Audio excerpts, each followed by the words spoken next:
बहुत ही जल्दी हमारा जीवन सफलता की राह पर अग्रसर हो सकता है। इसी बात को समझते हुए आज हम मंगल देव, जो आपके कर्म के स्वामी साथ ही साथ हम सब तक योग के कैसे ये प्रभाव कर सकता है, आपका ध्यान दीजिएगा। ठीक 12 अक्टूबर से लेकर के 25 नवंबर तक का वह समय होगा जब यही मंगल देव आपके अष्टम भाव, रुकावट, बड़ा और परेशानियों के भाव को छोड़कर के आपके ठीक नवम भाव अर्थात भाग्य भाव पर अपना गोचर करेंगे। इनका गोचर होना इससे भी प्रभावित होगा क्योंकि यह आपके गम के स्वामी बनते हैं। ध्यान दीजिए, कन्या राशि के कुंभ लग्न के जो दशमा की प्रति बनते हैं वही मंगल होते हैं। ये जिनकी राशि पर जा रहे हैं, ये शुक्र की अपनी राशि है, तो शुक्र की राशि तुला राशि है। इस स्थान पर माना जाता है ये वायु तत्व की राशि है और मंगल देवता अग्नि तत्व के ग्रह माने गए हैं। इन दोनों का समावेश जब नवम भाव पर होगा तो यह मानिए कि अग्नि को एक हवा मिल गया, एक वायु का वातावरण किसी अग्नि पर यदि मिल जाता है तो वह अग्नि ज्यादा बधकता पूर्वक उजागर होकर के किसी भाव पर यदि परेशानी बनी हुई है उसे वह जरा डालता है, अर्थात उसे भाव के नकारात्मकता को दूर करके सकारात्मक की वृद्धि होती है। यही स्थिति आपके नवम भाव पर पड़ रही है। तो अब इसका परिणाम को हम समझने का प्रयास करते हैं। तो यदि किसी कर से भाग्य में निरंतर नहीं बनी हुई है, भाग्य हमारा साथ नहीं दे रहा है, तो यह मानिए कि मंगल देवता आपके 10वां भी पति का एक शुभ संचार हो चुका है। यह आपकी भाभी को उजागर करने का एक अच्छा शुभ अवसर दे सकते हैं। उच्च अधिकारियों से, उच्च वर्ग से आपको सपोर्ट मिल सकता है।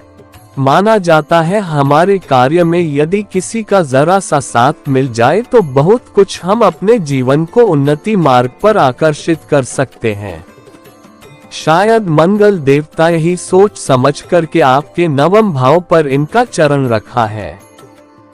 उन्होंने आप ऐसा जानिए, जो बच्चे उच्च शिक्षा प्राप्त कर रहे हैं, जो बाहर रहते हैं, जो उच्च शिक्षा ले रहे हैं, उनके लिए यह बहुत अच्छा संजोग माना जाएगा। वह अपने प्रयासों को ज्यादा अच्छे ढंग से जी पाएंगे और निरंतर सफलता की मार्ग पर भी अग्रसित हो पाएंगे। यह आप जानिए, यदि आप यह समझिए कि यह नवम भाव हमारे धर्म का भाव होता है।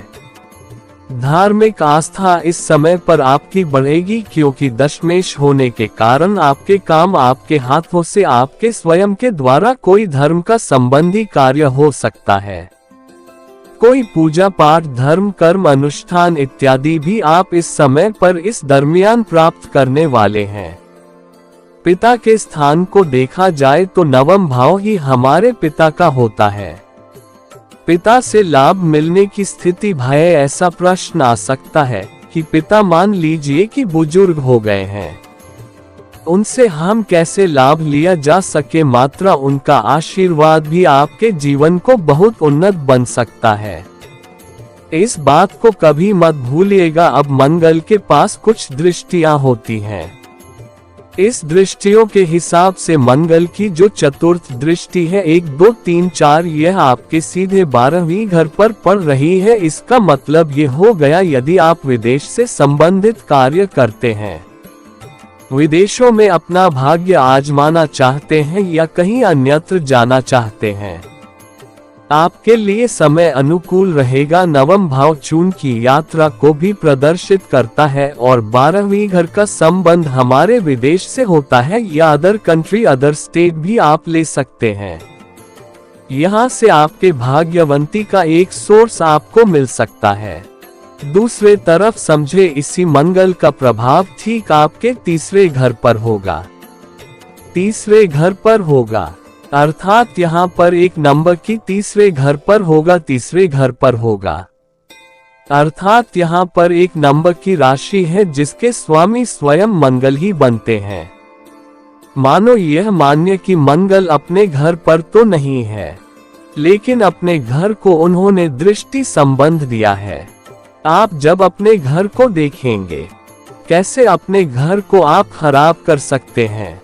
ठीक इसी प्रकार से मंगल देवता साहस के स्वामी साहस भाव को देख रहे हैं। साहस की कोई कमी नहीं रहेगी आपके अंदर, माना की कोई कमी नहीं रहेगी आपके अंदर। माना जाता है हमारे कारण हम अपने जीवन में जितना कुछ भी प्राप्त करते हैं वह सिर्फ और सिर्फ हमारी हिम्मत की वजह से हम कर पाते हैं। और शायद इसी हिम्मत को समझते हुए आपके जीवन में भी कोई अच्छा परिणाम इस मंगल के द्वारा आपको प्राप्त हुआ देखेगा। ग्रहण का जब भी गोचर होता है उनके तरफ से तो हमें अच्छा प्राप्त होता है, परंतु हम ही यदि हिम्मत हार जाए तो कैसे बन पाएगा भाई। अब लेकिन ध्यान दीजिएगा, निर्बल के बलराम इसका कोई बोल नहीं होता, उसके भगवान राम होते हैं। और इसी बात को समझते हुए यह मंगल देवता आपके अंदर वह चतुरता देंगे, वह आपके अंदर हिम्मत देंगे जो आपके जीवन को उन्नत बना सके। अब यही समाप्त नहीं होती, मंगल के पास एक और दृष्टि है जो इनकी अष्टम दृष्टि है। अष्टम दृष्टि से यह आपके चतुर्थ भाव को अपना दृष्टि दे रहे हैं।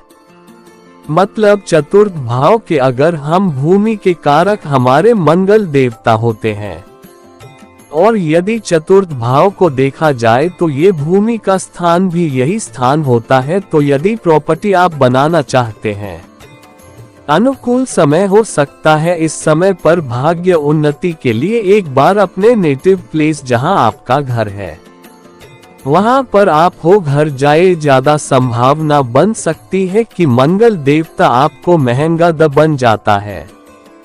आपका घर आपकी मातृभूमि माता से जुड़कर के भी इस समय पर भाग गुना 3 लिया जा सकता है, क्योंकि मंगल की दृष्टि चतुर्थ हमारी माता को भी रिप्रेजेंट करता है। अब समझते हैं उसे पॉइंट को जो सबसे इम्पोर्टेंट पॉइंट है। सप्तक योग वास्तव में देखा जाए तो शनि देवता आपकी समाधि ठीक शुक्राचार्य जी महाराज आपके सप्तम भाव पर हैं। मतलब ये हो गया कि शुक्र ने शनि को दृष्टि दिया, शनि ने शुक्र को दृष्टि दिया। एक प्रकार से एक उत्तम संजोग माना जाता है जब कोई ग्रह एक दूसरे से संजोग माना जाता है।